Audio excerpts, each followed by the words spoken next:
முன்னாடி ரெண்டு பேரை பேச வைப்போம். ஃபர்ஸ்ட் ஷாட்லயே அவுட். ஏன்னா ஷூட்டிங் இல்ல, கேமரால சிஎம் போயிட்டே இருப்பாரு. எங்க தலைவருக்கு கேமராவே தேவையில்லை, அவர் ஆல்ரெடி நடிகரா இருந்து வந்தவரியா. நீ ஸ்கிரிப்ட், அவரு உணர்வு. இங்க உண்மை இருக்கு, நீ ஸ்கிரிப்ட்ல இருக்கிற. ஸ்கிரிப்டுக்கு உண்மைக்கு நிறைய வித்தியாசம் இருக்கு. மாண்புமிகு முதலமைச்சர் அவர்களே, பிரஸ் கான்ஃபரன்ஸ் பத்தி நீங்க பேசுறீங்க. எப்ப பார்த்தாலும் திமுக மேடையில டிவி எல்லாம் பாருங்க. அதான்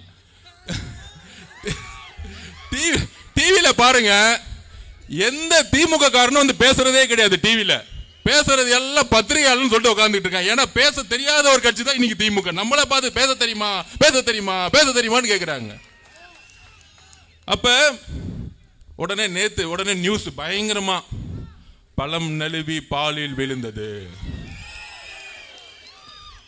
அது கலைஞர் 2016 சொன்னாருப்பா. இது அவுட் ஆஃப் சிலபஸ் ஆயிருச்சு. இப்ப என்னைக்கு வந்து வண்டியை ஓட்டிட்டு இருக்கீங்க? பழம் நழுவி கெட்டு போன பால்ல விழுந்துருச்சு, அவ்வளவுதான் மேட்ரு. கெட்டு போன பால்ல உளுந்து என்ன பிரயோஜனம்? யார் குடிக்க போறா? அதாவது திமுக அப்படியே ஆரம்பிச்சிருச்சுன்னா, ஒரே ஒரு தலைவர், நம்ம தலைவரை பார்த்து அவர் பேரை சொல்றாங்களோ இல்லையோ, டெய்லி தூக்கத்துல இருந்து எந்திரிச்சு, தலைவர் சொன்ன மாதிரி தூக்கத்துல எந்திரிச்சா கூட விசில் அடிச்சிட்டு இருப்பாரு. அந்த மாதிரி டெய்லி ஒரு பிரச்சனை. இது எப்படி நம்ம தலைவரை ஜெயிக்கலாம்? தமிழக வெற்றி கழகத்தை ஜெயிக்கணும்.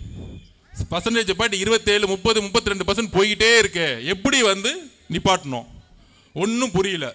திடீர்னு வந்து முதலமைச்சர் அவர்கள் திடீர்னு ஒன்று MK Stalin share auto service ஒன்று ஆரம்பிச்சிட்டார். யாரெல்லாம் வண்டி நம்ம ஷேர் ஆட்டோல 9 நம்ம டிரைவர் கூப்பிட்டாங்க பார்த்தீங்களா, அண்ணா ஏறுன ஏறுன ஏறுன ஏறுன ஏறுன ஏறுன ஏறுன ஏறுன ஏறுன ஏறுன வண்டி ஏறுன ஏறுன ஏறுனு சொல்ற மாதிரி, ஒருத்தரை ஜெயிக்கிறதுக்கு யார் யாரெல்லாம் கண்ணில் போடுறீங்களோ தயவு செஞ்சு ஏறுங்க. பேமெண்ட் மட்டும் டைரக்ட் பிக்ஸ், ஜிபே அனுப்பிச்சுக்கிட்டே இருப்போம்.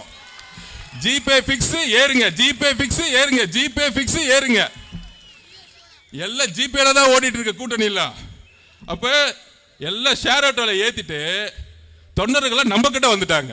இதை சொன்னா புரிஞ்சிக்க மாட்டேங்கிறாங்க. காங்கிரஸ் இருக்க தொண்டர்கள் நம்ம கிட்ட வந்துட்டாங்க. எல்லா தொண்டர்களும் ஷிஃப்ட் ஆயிட்டாங்க. ஆனா ஷேர் ஆட்டோ மட்டும் போய்கிட்டே இருக்கு. முன்னாடி அவங்க அப்பா, பக்கத்துல பையன், 2 பேர் ஓட்டுவாங்க பாத்தீங்களா ஷேர் ஆட்டோ. அப்ப நம்ம எது ஓட்டுறோம்? அரசு பேருந்து, மக்களை ஏற்றக்கூடிய ஒரு பேருந்து. இப்ப ரீசெண்டா நான் பஸ்ல போனேன். மகாபலிபுரம் டு கோவளம் வரைக்கும் போனேன் ஒரு சர்வே எடுக்கிறதுக்காக. நானும் என் ஆபீஸ்ல வேலை பார்க்குற ஒரு தோழரும் போனோம். கேப்லாம் போட்டுட்டு போகும்போது நம்மளுடைய சின்னம் இருக்கு பாருங்க, எந்த அளவுக்கு ரீச் ஆயிருக்கு தெரியுமா? கோவளத்திலிருந்து